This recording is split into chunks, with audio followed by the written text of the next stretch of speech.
Olá pessoal, aqui é o evangelista Jefferson Vicente para mais uma pré-aula da nossa revista da editora Betel. A nossa lição de hoje é a lição de número 6, cujo título é Deserto, uma escola divina. Mas antes de nós entrarmos na nossa lição propriamente dita, eu gostaria de pedir para você curtir esse vídeo. Ao curtir esse vídeo, você ajuda a divulgá-lo. Você que ainda não é inscrito no canal, se inscreva no canal. Nós temos a meta de até o final do ano atingir 10 mil inscritos, então não deixe de se inscrever no canal. E você que já é inscrito, não deixe de ativar o sininho para você receber uma notificação todas as vezes que nós publicarmos um novo vídeo. Antes ainda de nós entrarmos na nossa aula, eu queria mandar um grande abraço para o nosso irmão Alberto, da Assembleia de Deus de Comendador Soares. Nós estivemos juntamente com o irmão Alberto e a sua igreja num congresso de varões, estive ministrando uma palestra no sábado de manhã, ele nos deu bastante tempo para falar, falei 2 horas, a recepção foi maravilhosa, eu fui muito bem recebido e eu gostaria de mandar um grande abraço para todos vocês que estão me assistindo, que são de Comendador Soares agora. Eu gostaria de mandar um abraço também para o nosso irmão Alisson, que é da Assembleia de Deus Betel, lá de Juiz de Fora, e para o nosso irmão Leandro, que é de Mato Grosso, da Assembleia de Deus de Petalunda. E também anunciar o primeiro congresso de Escola Bíblica Dominical da Assembleia de Deus de Seropédica, aqui no estado do Rio de Janeiro.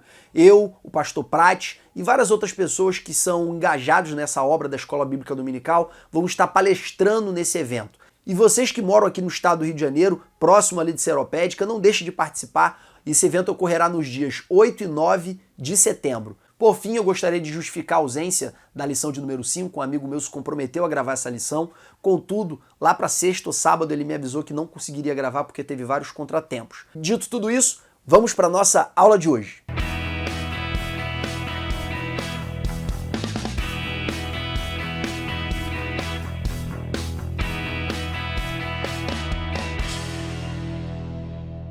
A nossa lição de hoje, irmãos, está dividida basicamente em 4 partes. Em primeiro lugar, é a introdução, que já está sendo finalizada aqui nesse exato momento.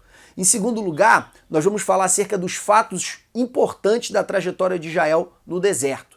E em terceiro lugar, nós vamos falar acerca do deserto, um lugar de dependência, provação e provisão. E em quarto lugar, nós vamos falar acerca do tabernáculo. Como eu já gravei vídeos anteriores que falam acerca do tabernáculo, eu não vou fazer uma nova exposição acerca do tabernáculo. Eu vou pegar um vídeo antigo, a parte que fala sobre o tabernáculo, e vou colocar aqui para vocês no final desse vídeo. Eu prefiro fazer isso do que indicar vocês a procurarem o vídeo, porque ao encontrar o vídeo vocês vão encontrar também várias outras coisas. Então eu vou selecionar logo a parte que mais interessa e vou colocar aqui para vocês. Vamos então agora para o nosso tópico 1. Os fatos mais importantes de Israel no deserto. O deserto, irmãos, foi o momento em que Israel mostrou toda a sua incredulidade a Deus.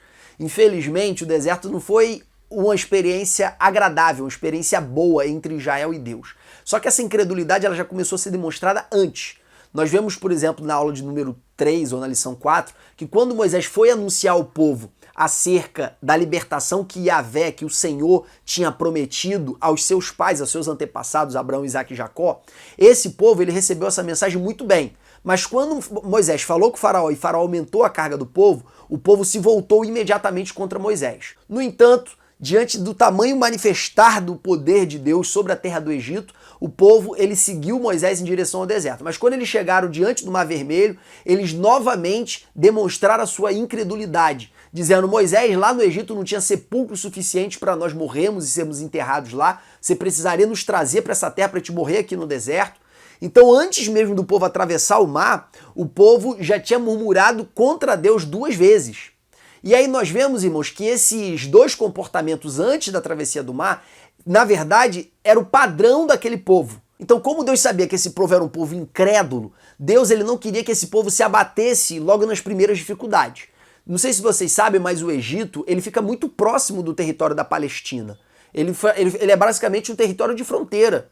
Então, mesmo com mulheres, crianças, mulheres grávidas, idosos, animais, mesmo com tudo isso, essa travessia entre a terra do Egito e a Palestina demoraria no máximo 2 meses. Então é um itinerário relativamente curto, não é tão longo assim para demorar 40 anos.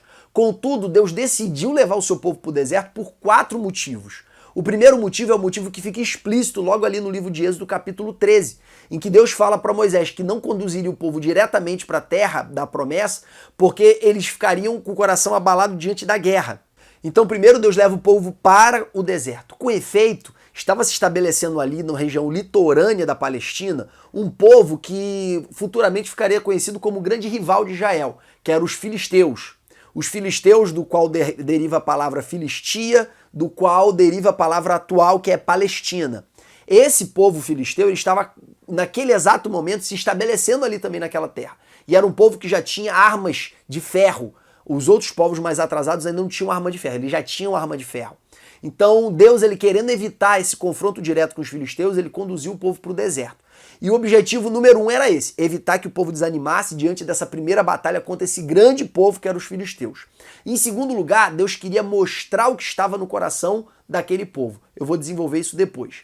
Em terceiro lugar, Deus queria tirar o Egito do coração daquele povo. Primeiro Deus queria mostrar o que estava no coração daquele povo e depois Deus queria retirar aquilo que estava no coração.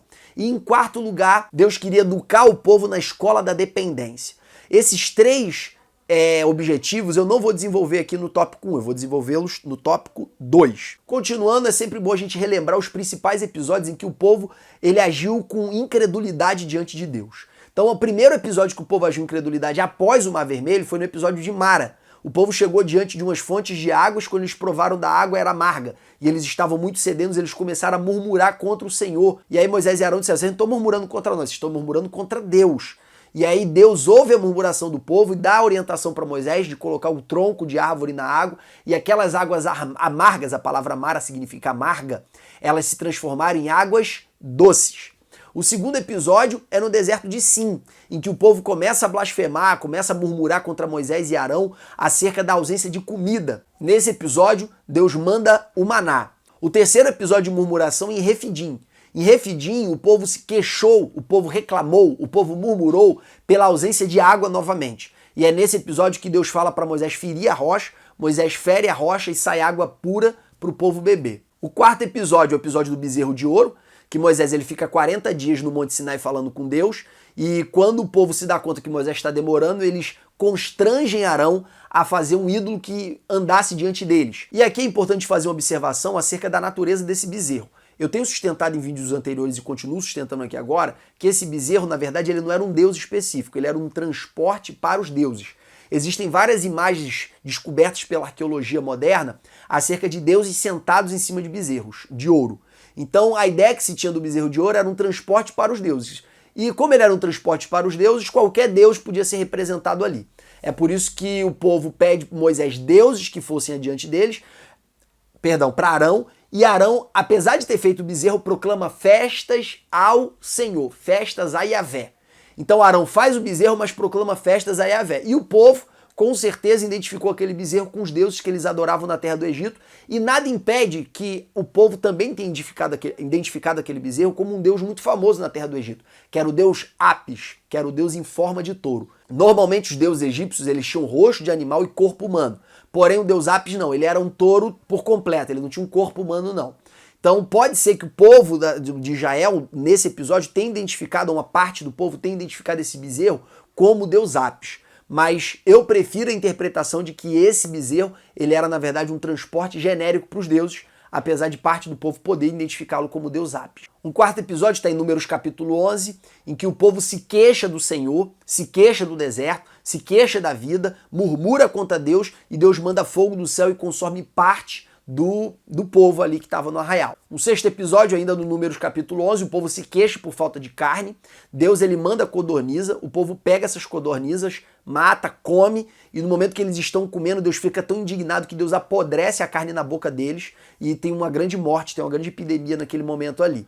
Futuramente eles vão comer a codorniza normalmente, mas naquele episódio eles morreram, boa parte do povo, por causa desse apodrecimento da carne na boca do povo. Nesse episódio também, diante do tamanho murmuração do povo, Moisés ele pede a morte para Deus, ele se sente tão pressionado que ele pede a morte para Deus, e Deus manda ele separar 70 anciãos e divide a unção de Moisés com esses 70 anciãos. E naquele episódio em que eles recebem a unção de Moisés, todos eles profetizam. Inclusive 2 que estavam fora daquele ambiente ali de reunião que Moisés teve com os anciãos.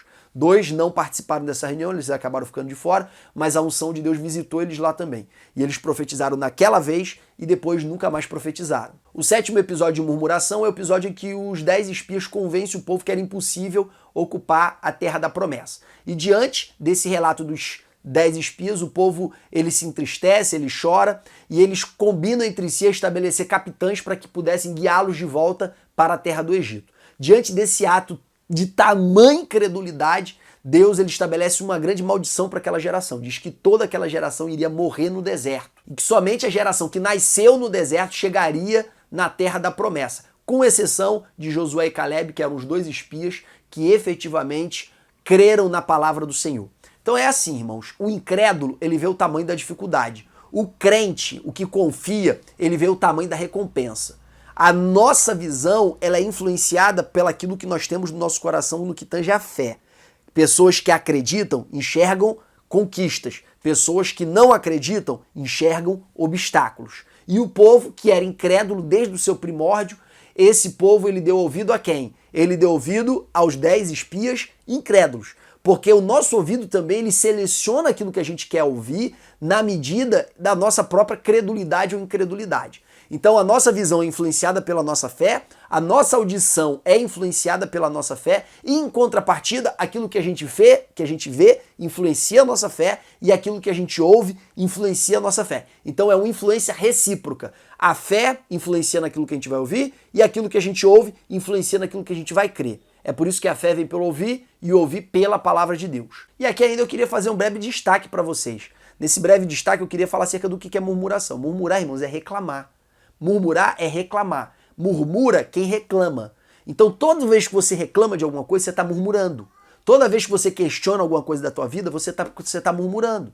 E só murmura quem é incrédulo, porque quem crê sabe que todas as coisas cooperam para bem daqueles que amam a Deus. Quem crê acredita que tudo que Deus faz é bom. Quem crê acredita que se nós que somos maus sabemos dar coisas boas para os nossos filhos, quanto mais o nosso Pai Celestial. Quem crê acredita que se até os fios de cabelo da nossa cabeça estão contados e que Deus nos ama mais do que os pássaros e os lírios do campo, quanto mais Deus cuidaria de nós. Então quem crê, irmãos, descansa na soberania de Deus. Quem crê, descansa no cuidado de Deus. Quem não crê, reclama. Quem não crê, murmura. 8ª murmuração foi o episódio de Meribá. O povo novamente reclama por falta de água. Nesse episódio, Deus manda Moisés falar a rocha e não ferir a rocha, mas Moisés se estressou tanto com o povo que feriu a rocha. E por causa dessa atitude dele, ele foi excluído da possibilidade de entrar na terra da promessa. Em 9º lugar, o povo reclama, dizendo que está enjoado do maná, estava de saco cheio do maná, e aí, por causa da murmuração do povo, Deus envia serpentes para ferir o povo, e é nesse episódio que Deus ele dá ordem para Moisés, após a oração de Moisés de intercessão pelo povo, que ele estabelecesse serpente de bronze. Em 10º lugar, a prostituição dos filhos de Israel com as filhas dos moabitas, naquele episódio ali de Balaão e de Balaque.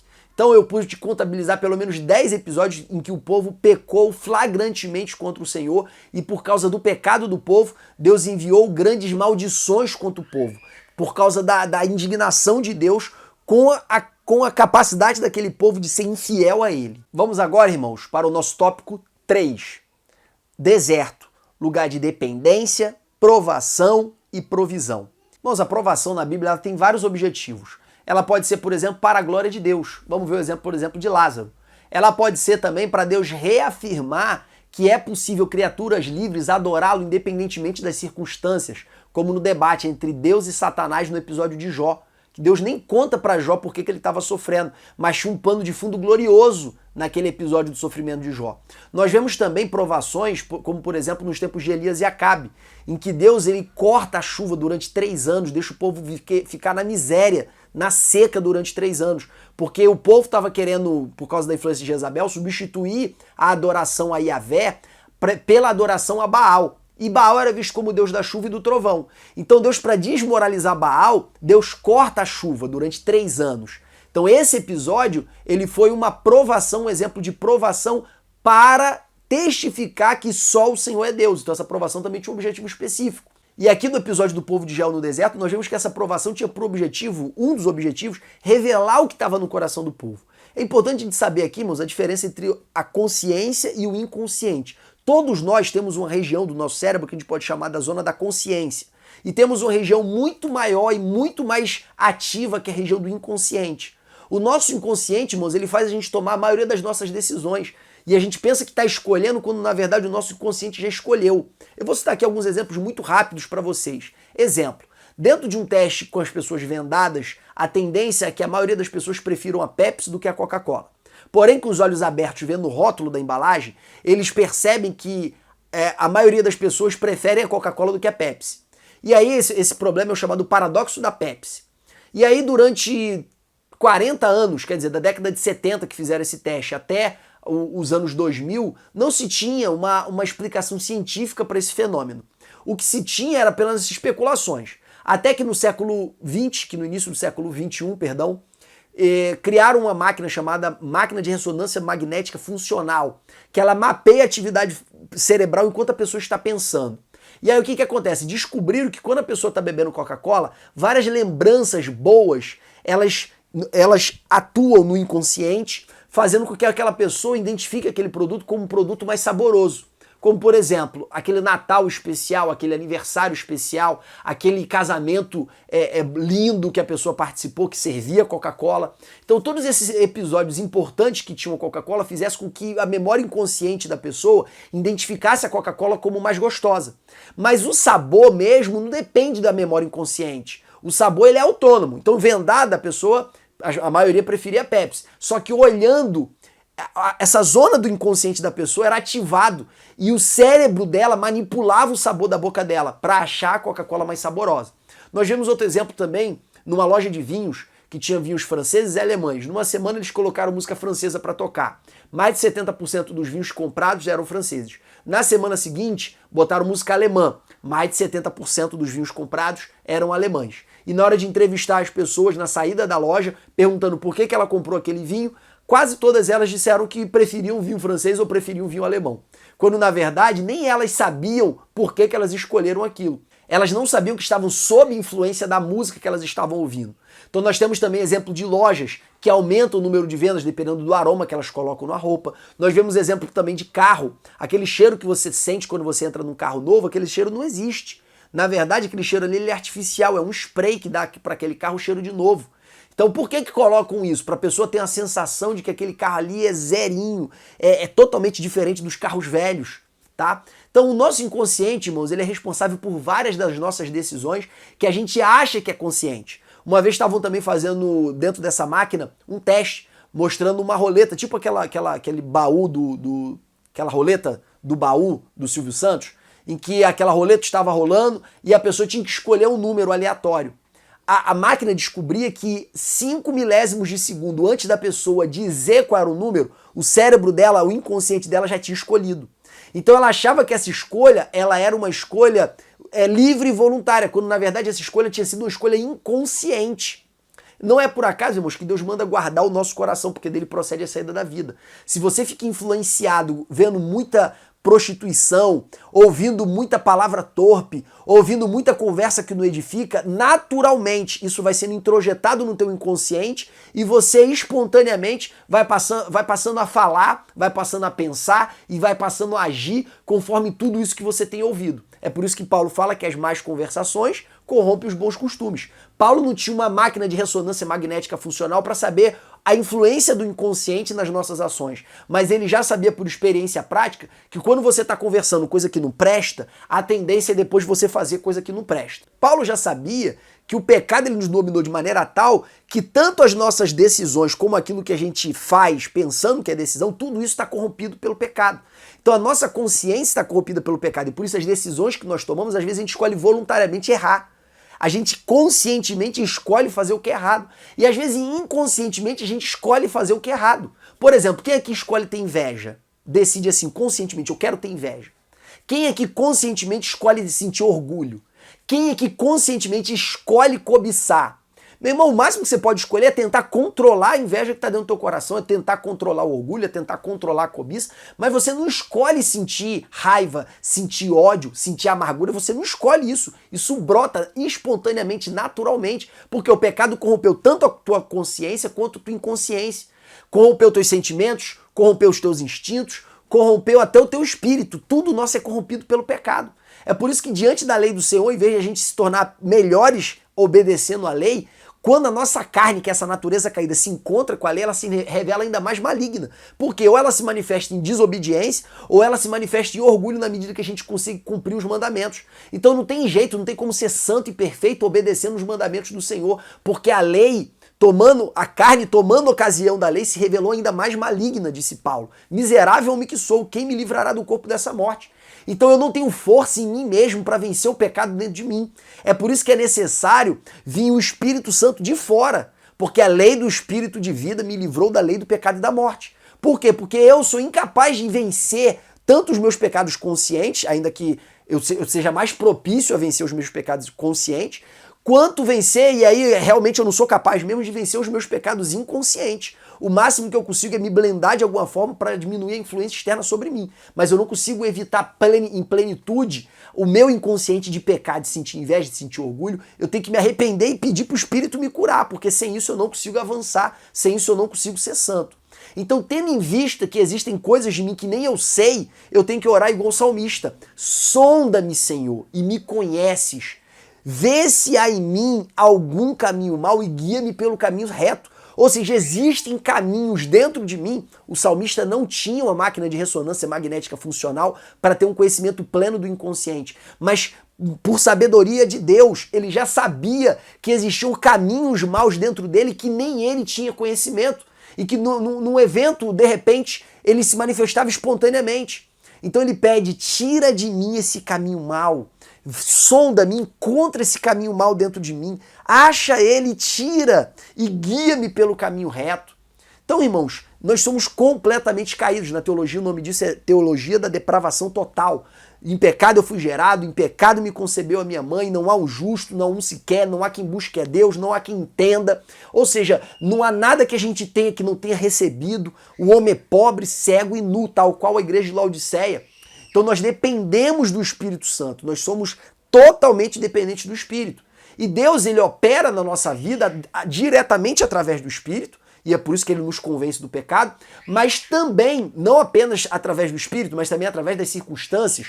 E aí ele usa as circunstâncias para provar o nosso coração. Então tem circunstâncias, por exemplo, como as riquezas, que destrói a semente, o broto de uma fé superficial.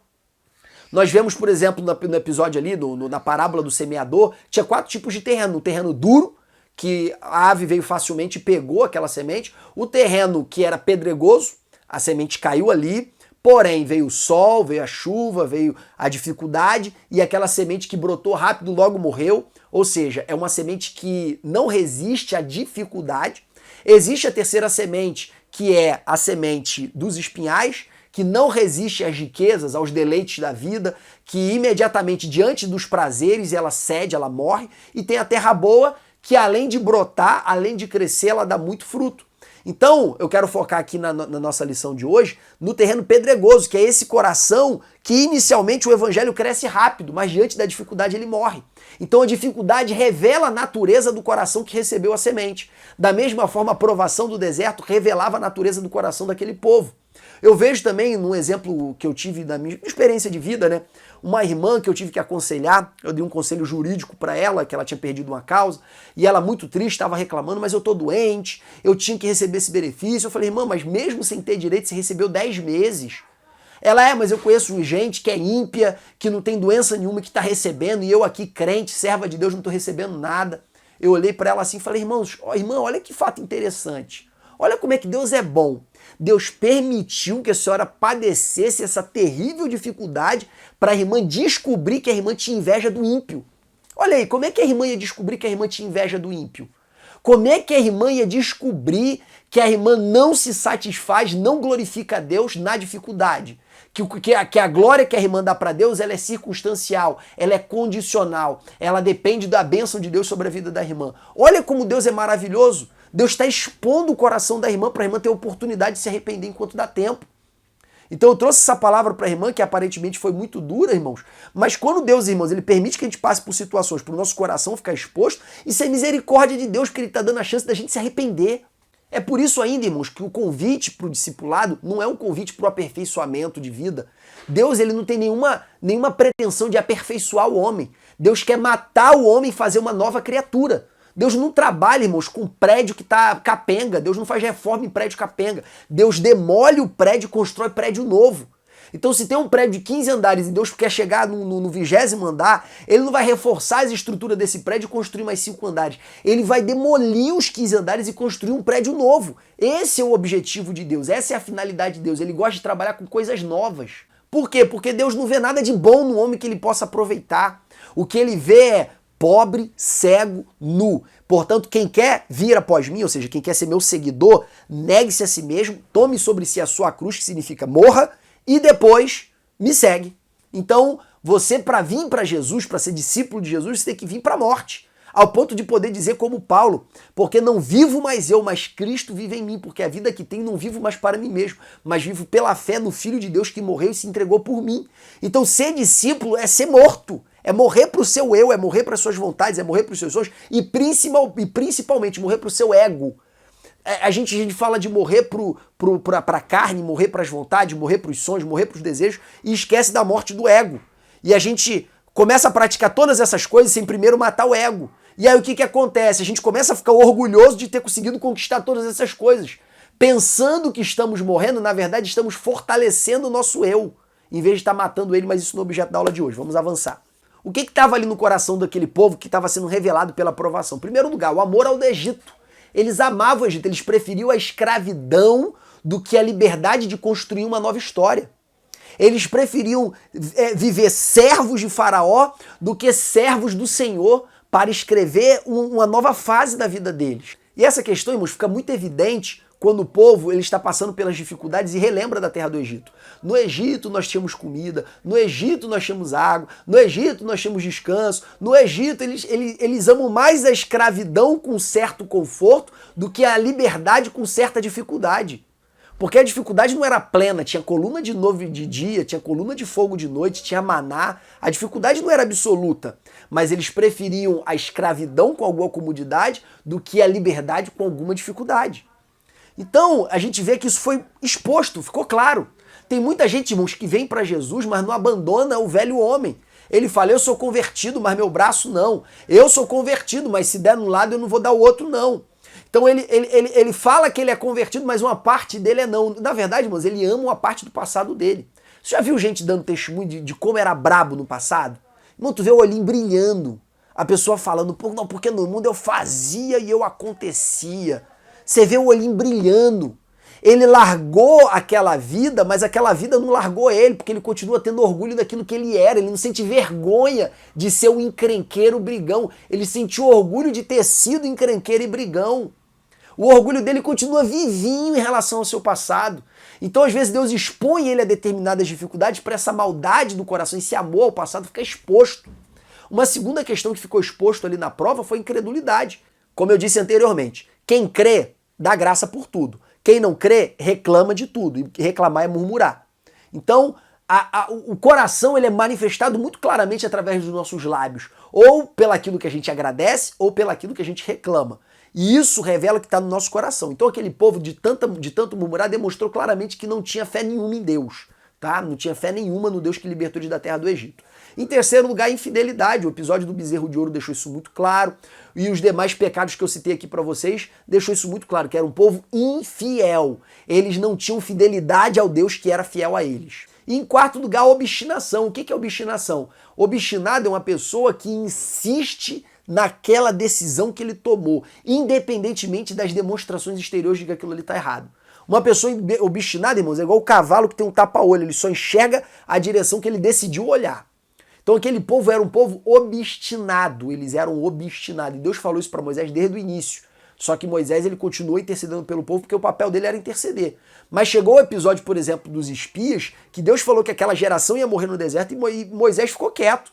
Moisés percebeu que aquela geração ali era realmente obstinada, que não importa o quanto Deus faça milagre, não importa o quanto Deus faça prodígio, não importa o quanto eles sejam abençoados, eles vão continuar reclamando, eles vão continuar murmurando, eles vão continuar infiéis, incrédulos e vão continuar amando o Egito, porque eles eram obstinados. Então a prova ela foi útil para revelar essas 4 coisas do coração daquele povo. Em segundo lugar, Deus queria ensinar aquele povo a ser dependente dele. Aquele povo, irmãos, até aquele momento, antes de sair da terra do Egito, eles não dependiam de Deus, eles dependiam do próprio trabalho, eles dependiam do próprio esforço. Deus, ele queria estabelecer um povo seu, uma propriedade peculiar entre todos os povos da terra. E uma das características de alguém que se relaciona com Deus é a dependência. Deus, ele quer se relacionar conosco como um pai se relaciona com seu filho. É por isso que em muitos textos ele se apresenta como a mãe. Ele diz, pode uma mãe se esquecer do filho que amamenta, contudo, ainda que ela se esqueça, eu jamais me esquecerei de vós.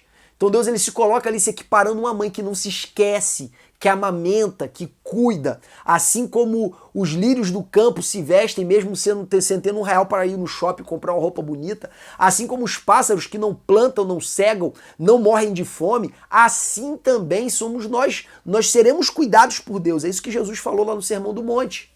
Só que tem um problema, para eu ser dependente eu não posso ser orgulhoso. O orgulho ele se manifesta de 3 formas. Autopromoção, que é o escrachado, todo mundo vê. Tem também a autodefesa e tem também a autossuficiência. A autossuficiência, você vê que a pessoa é orgulhosa quando ela acha que não depende de ninguém. Eu não dependo de ninguém. Eu não preciso de ajuda. Eu não peço ajuda. Eu não posso ficar à mercê dos outros. Pessoa que pensa assim, irmão, pode ter certeza que é pessoa orgulhosa.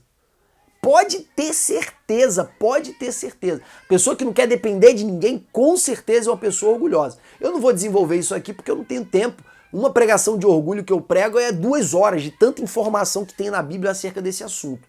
Então eu não vou desenvolvê-lo aqui, só vou dizer o seguinte, que uma pessoa orgulhosa, ela jamais consegue ser dependente, ou dos homens ou de Deus. Nós vemos esse objetivo de Deus de tornar o povo dependente dele no deserto no episódio, por exemplo, do maná, e que vai ser retratado em Deuteronômio capítulo 8, versículo 2 e 3, que eu já citei aqui por vocês, com aquela frase, e eu vos humilhei, ou seja, eu matei o orgulho de vocês, para que vocês aprendam que não só de pão viverá o homem, mas de toda palavra que sai da boca de Deus. Ou seja, eu matei a autossuficiência de vocês. Vocês que achavam que não dependiam de ninguém para nada, só do próprio trabalho, só do próprio esforço, eu ensinei para vocês que não somente daquilo que é visível, não somente daquilo que é palpável, não somente daquilo que vocês podem guardar no armário, não somente daquilo que vocês podem guardar na despensa ou no celeiro, não somente disso viverá o homem, mas de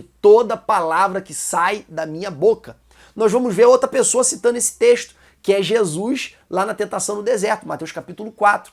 Essa foi a primeira tentação de Jesus. Interessante que foi o Espírito Santo que levou Jesus para o deserto para ser tentado.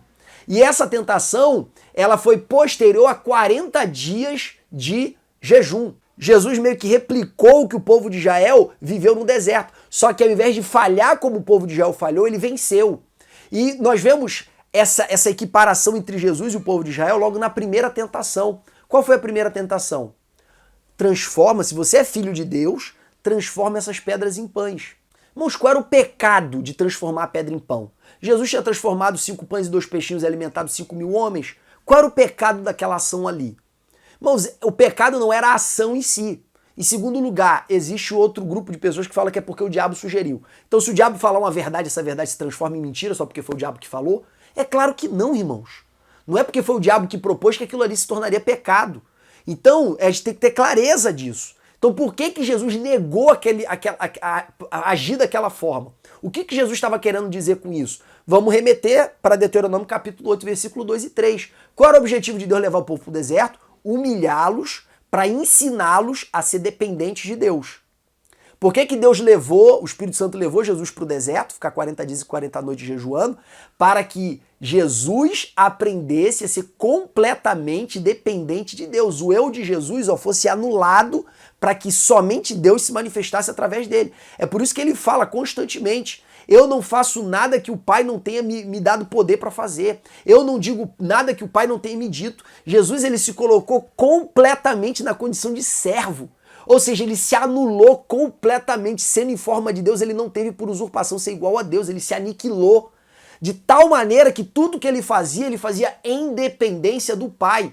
E tudo que ele sempre fazia ou porque o Pai mandava ou para a glória do Pai. Ou seja, tudo era em razão do Pai, ele se aniquilou, ele se anulou. De tal forma que ele não podia transformar aquela pedra em pão para o seu próprio benefício. Jesus estava querendo dizer com aquelas palavras o seguinte: eu não vou tomar nenhum atalho, eu não vou ser autossuficiente, eu não vou depender de mim mesmo, eu não vou usar o meu poder para facilitar a minha vida, eu não vou usar o meu poder para facilitar a minha trajetória. Eu estou em total dependência de Deus, porque não só de pão viverá o homem, mas de toda palavra que sai da boca de Deus. Irmãos, se a teologia da prosperidade ouvisse Jesus ali e prestasse atenção no que Jesus estava falando, ela ia tomar um susto. Se ela entendesse bem o que Jesus estava falando, ela ia tomar um susto. Porque a teologia da prosperidade parte do pressuposto que se eu sou filho de Deus, nada pode me acontecer. Meu pai é o dono do ouro e da prata, então nada pode me atingir. Quando, na verdade, ser filho de Deus te coloca numa condição de extrema dependência de Deus, ao ponto de se você tiver que passar fome por ser um propósito de Deus, você vai passar fome. E você não vai poder usar a tua condição de Deus para melhorar a tua vida. E aí você vê, irmãos, essa mesma linha sendo seguida na segunda tentação, em que Satanás ele sugere que Jesus pule do pináculo do templo para que os anjos o sustentassem e ele não caísse. Qual era o objetivo daquela ação ali? O objetivo era que todos os sacerdotes vissem ele flutuando, ele voando por cima do templo e pudessem reconhecê-lo imediatamente como Messias. Então Satanás estava fazendo uma proposta de atalho para Jesus. Tudo que Satanás menos queria era que Jesus morresse. Tudo que Satanás menos queria que Jesus desse a vida dele pelos nossos pecados. E aí a terceira proposta é também mais um atalho. Ou seja, você não veio para ser rei, eu tenho um caminho aqui facinho para você. Se você prostrado me adorares, todos os reinos do mundo eu vou te dar. É molinho, é facinho, eu vou te resolver tua vida. Tu não vai precisar sofrer, tu não vai precisar esperar, tu não vai precisar ver os outros sofrerem, você vai impor o seu reino aqui imediatamente. Mais um atalho. O que Jesus fala? Somente ao Senhor teu Deus adorarás. Ou seja, Jesus rejeita a primeira tentação, dizendo que ele ia ser totalmente dependente de Deus. Ele rejeita a segunda, mostrando que ele não estava disposto a tomar nenhum atalho para ser reconhecido como Messias. E ele rejeita a terceira, que ele também não estava disposto a fazer concessões nenhuma para realizar o propósito de Deus na vida dele, ou seja, ser o Messias, ser o rei. Então todas aquelas propostas de Satanás foram no sentido de tome um atalho, use o teu poder para facilitar a tua vida, use o teu poder para facilitar o teu ministério. E a primeira resposta de Jesus é a síntese de todas as outras. Eu não vou usar o meu poder para me facilitar, eu vou ser completamente dependente de Deus. Isso é autoaniquilação. E essa provação, irmãos, foi importante porque a Bíblia diz lá em Hebreus que ele aprendeu a obedecer pelo que ele padeceu. É na medida em que você se coloca na dependência, na escola da dependência, que você aprende realmente o que é obediência. É na escola da dependência que você pode tentar reagir, mas você prefere ficar quieto, esperando Deus agir por você, que você de fato experimenta um patamar bíblico de obediência. Só que o deserto, irmãos, ele pode produzir esse efeito em você ou pode produzir um efeito contrário. Isso vai depender se você é quebrantado ou obstinado. O quebrantado, ele cada vez aprende a se humilhar mais e aprende a ser mais dependente. O obstinado, ele resiste pior através da murmuração, através da reclamação, através da incredulidade. Então o deserto, a provação, só trabalha, só produz bom efeito na vida de quem é quebrantado. E como o deserto é a escola de Deus, irmãos, só passa de ano, na escola você só passa de ano quando você aprende a matéria, né? Só passa de ano, só sai do deserto quem aprende a ser humilde, quem aprende a ser dependente. Enquanto você não aprende essas coisas, você não passa de ano, você não é aprovado, você não vai para o nível seguinte. É por isso que você vê que algumas pessoas nunca saem da provação. Entra ano e sai ano, ela sempre está na provação, ela vive no deserto. Ela fez uma tenda no deserto e mora no deserto. Por quê? Porque ela não aprende a ser humilde, não aprende a ser dependente, ela não aprende as lições que Deus quer ensinar para ela. Especialmente essas duas que eu estou falando aqui para vocês nesse contexto aqui de Israel. Mas se o deserto, irmãos, é lugar de dependência e provação, ele também é lugar de provisão. É no deserto que a coluna de nuvem seguia eles de dia, a coluna de fogo de noite. Foi no deserto que Deus mandou o maná. Foi no deserto que a água amarga se tornou em doce, que saiu a água da rocha. Foi no deserto que o povo comeu codornizas. Foi no deserto que a glória do Senhor se manifestou no Monte Sinai através do fogo, do enxofre, das espessas nuvens negras e dos trovões. Foi no deserto que Deus manifestou a sua glória na inauguração do tabernáculo. Foi no deserto que o povo teve vitória contra os amalequitas no momento que Moisés esteve com suas mãos estendidas em direção ao povo. Foi no deserto que o povo ele viu os atos sobrenaturais de Deus, tal qual nunca jamais foi visto depois desse tempo. Nós podemos citar ainda a revelação da liderança de Moisés contra a vida de Miriam, no episódio que Arão e Miriam vão questionar sua liderança. Nós vemos também no episódio de Datã Coré e Abirão. Nós vemos também no episódio que Deus divide a glória, a unção de Moisés com os 70, que todos eles profetizam. Ou seja, são riquezas e riquezas e riquezas de sinais e prodígios e maravilhas. Teve um sinal que eu acho também lindo, que é a glória do Senhor repousando sobre o tabernáculo de tal forma que Moisés não podia entrar no tabernáculo por causa da intensidade da glória de Deus naquele lugar. Então, irmãos, a manifestação no deserto foi diretamente proporcional às dificuldades do deserto. Deus, ele, além de ensinar o povo a ser dependente, além de provar o povo para mostrar o que estava no seu coração, para tirar o Egito desse coração, Deus também manifestou a glória dele para esse povo de maneira incomparável. Então, quanto maior é o deserto, maior é a glória. Quanto maior é a provação, maior é a provisão. Quanto maior a dificuldade, maior é a resposta. Porque o nosso Deus, irmãos, ele não divide a sua glória com a dificuldade. O choro pode durar uma noite, mas a alegria necessariamente virá pelo amanhecer, porque o nome do Senhor precisa ser glorificado nas adversidades. Deus não vai passar por fracassado, Deus não vai passar por impotente, ainda que por um pouco de tempo pareça que Deus não está vendo, ele enxerga todas as coisas e provação tem dia e hora para acabar. Então o deserto tem prazo de validade e durante o deserto Deus não abandona os seus. Vamos agora, irmãos, para o nosso tópico 4, que fala acerca do tabernáculo. Eu não vou entrar nesse tópico de maneira muito esmiuçada, porque eu já falei dele em outro vídeo. Eu vou pegar o trecho desse vídeo e vou colocar aqui para vocês. Porém, como eu não vou falar após esse vídeo, eu quero que você tenha uma aula abençoada, que Deus possa te usar poderosamente para a sua classe. Continue se esforçando, continue se dedicando, continue jejuando pelos teus alunos, continue entrando em contato com aqueles alunos que você não tem contato há muito tempo, continue se entregando para a obra do Senhor, porque o teu trabalho não é vão no Senhor. Que Deus vos abençoe em nome de Jesus. O caminho pelo qual o sacerdote passava inclui todo o percurso do tabernáculo. Como vocês sabem, o tabernáculo é dividido em 3 partes. A primeira parte é o átrio, que é o quintal, onde ficava o altar dos holocaustos e a bacia com água para os sacerdotes se lavarem. Na segunda parte estava o santuário, ou santo lugar, que é onde ficava a mesa dos pães da proposição, onde ficava o candelabro e onde ficava o altar do incenso. E tinha uma parte menor, após o véu, que era chamado de Santíssimo Lugar, ou Santo dos Santos, que é onde ficava a Arca da Aliança. E dentro da arca ficava os vasos com o maná, ficava as 2 tábuas com os 10 mandamentos e a vara de Arão que havia florescido. Dentro do átrio, todas as pessoas podiam entrar, desde que levassem o sacrifício. Dentro do santuário, somente os sacerdotes. E dentro do Santo dos Santos, somente o sumo sacerdote, uma vez por ano, que era no dia da expiação. Nesse dia,